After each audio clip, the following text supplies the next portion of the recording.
வணக்கம், வாழ்க வளமுடன். நம்ம இன்றைக்கி பார்க்க போகிறது என்ன அப்படின்னா, மாசி மாதத்தினுடைய சிறப்பு பலன்கள். பொதுவாக இந்த மாசி மாதத்தில் பார்த்திங்கன்னா மகம் நட்சத்திரமும் பௌர்ணமியும் இணைந்த நாள் தான் மாசி மகம். சமயபுரம் மாரியம்மன் பிறந்த நட்சத்திரம் எது அப்படின்னு பார்த்தோம்னா மகம் நட்சத்திரம். அதனால தான் அந்த அம்பாள் பேர் மகமாயின்றோம். இந்த மாசி மகத்தில் பார்த்திங்கன்னா மிக சிறப்பானது மகா சிவராத்திரி வரக்கூடியது. அதே போல் காரடையான் நோன்பு, சுமங்கலிகளுடைய பூஜைகள். இந்த மாசி மாதத்தில் பார்த்திங்கன்னா கோவில்கள், புனித நீராடல், பித்ருக்களுக்கு செய்ய வேண்டிய தர்ப்பணம், முருகன் வழிபாடு, சிவன் வழிபாடு, அம்பிகை வழிபாடு எல்லாமே ஒரு அற்புதமான பலனை தந்துவிடும். அப்படி ஒரு இருக்குது இந்த மாசி மாதத்தில்.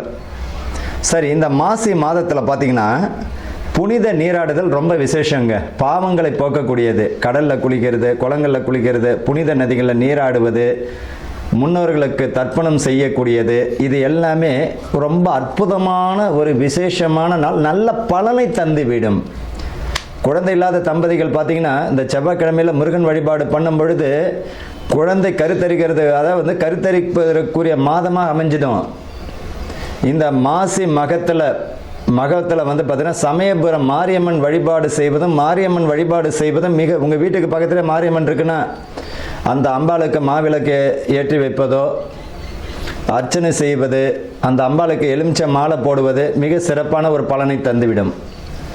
பொதுவாக இந்த எலுமிச்சை மாலைன்னு நம்ம தான் ஒன்று ஞாபகம் வருது.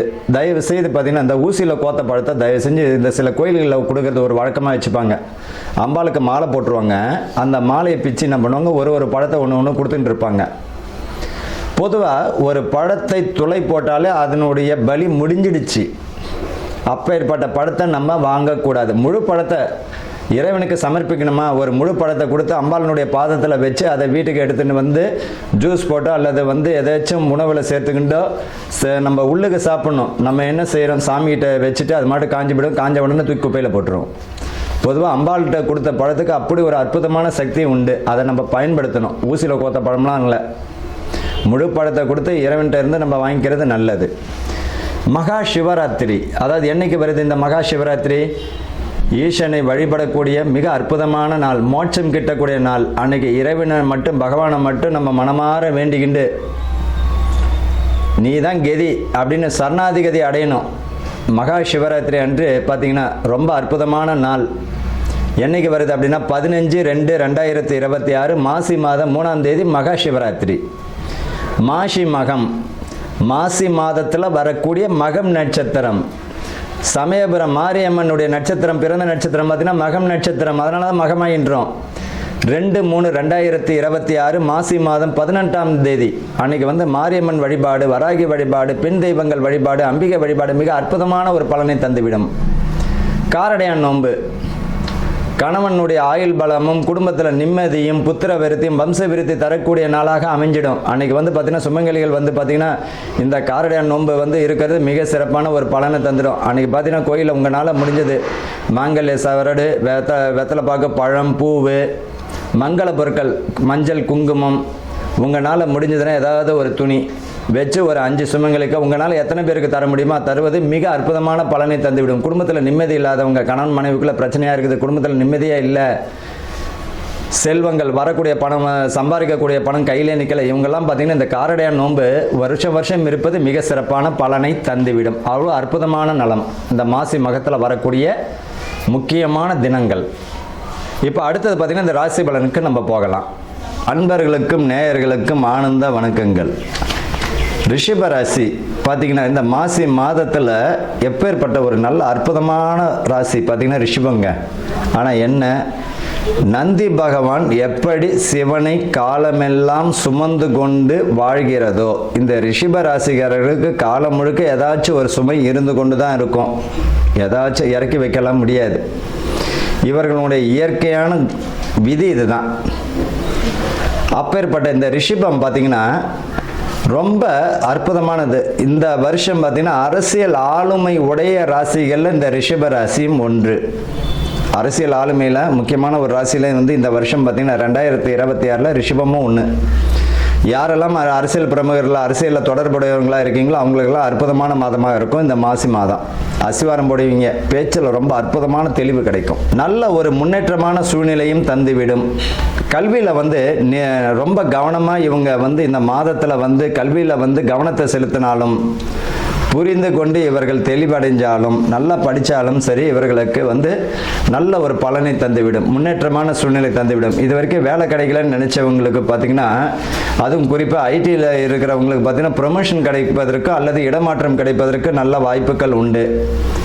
அரசாங்கத்திலையும் பார்த்திங்கன்னா நல்ல ஒரு பதவி பணி உயர்வு தருவதற்கு வாய்ப்புகள் உண்டு. அரசு அதிகாரிகள் வந்து கைவிட்டல் இந்த மாதிரி இருந்ததுன்னா சூரியனை போன்று வெளிச்சம் போட்டு காட்டுருவார். அதனால் வந்து இந்த காலகட்டத்தில் வந்து கைவிட்டல் வேண்டாம், கவனமாக உங்கள் வேலையை மட்டும் பாருங்கள்.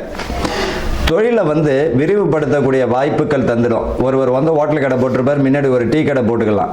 அந்த மாதிரியான விரிவுபடுத்தக்கூடிய ஒரு அம்சம் தந்துவிடும்.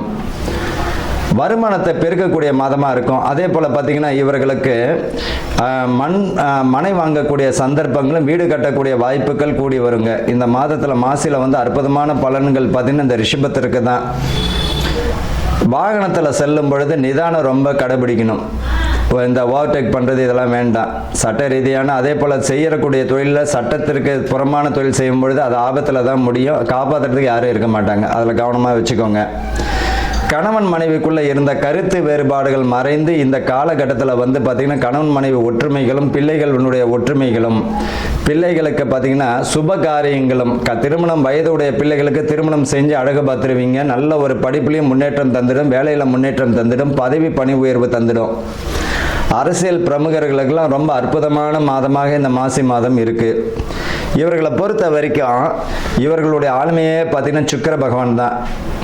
இந்த சுக்கிர வழிபாடு, அதாவது பார்த்தீங்கன்னா வெள்ளிக்கிழமையில் அன்னை மகாலட்சுமி வழிபாடும், திருநாவலூர் சிவன் வழிபாடும், அதே போல் வெள்ளிக்கிழமையில் வந்து பார்த்தீங்கன்னா இந்த பெருமாள் கோயிலில் வாசலில் பார்த்தீங்கன்னா கருடாழ்வார் இருப்பார். தாமரை பூவில் வந்து அர்ச்சனை செய்வது மிக அற்புதமான பலனை தந்துடும். சுக்கிரனுக்கு ரொம்ப அற்புதமான பலன் தரக்கூடியவரில் கருடாழ்வார். கூப்பிட்ட குரலுக்கு செவி சாய்க்கக்கூடிய வல்லமை புரிந்தது யார் அப்படின்னா இந்த கருடாழ்வார் தான். அந்த கருடாழ்வருக்கு தாமரை மலரில் நீங்கள் அர்ச்சனை செய்து வழிபடும் பொழுது உங்களுடைய வருமானங்கள் தடையின்றி வருமானம் பெருகுவதற்கும், செல்வ காரியங்கள் பெருகுவதற்கும், சுபங்கள் பெருகுவதற்கும், குடும்பத்தில் மகிழ்ச்சி பெறுவதற்கும் ரொம்ப அற்புதமான ஒரு மாதமாக இருக்கும். வாழ்த்துக்கள், வாழ்க வளமுடன். இப்போ நம்ம இந்த மாசி மாதம் பலன்கள், நட்சத்திர பலன்கள், 27 நட்சத்திரங்கள். ஒவ்வொருவரும் ஏதேனும் ஒரு நட்சத்திரங்களில் பிறந்திருப்பார்கள். ஒருவரும்